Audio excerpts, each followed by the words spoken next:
So in this you have, if you want to create any reminder, you just click on yes. In this you have to add the reminder title like reminder for Sunil Sharma, and the date, reminder date when you want this reminder. I'm just wanting this on 19th, just set. And the time,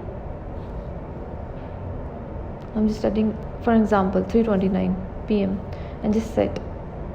Reminder before, you can add in this the minutes before, how much time you want this reminder. You can add 10 minutes also.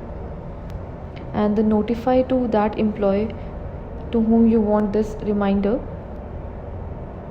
I'm just adding for example Lalita Thakur, Ravi Roy, and just save it. It will be successfully saved, and your admin will see this in the system.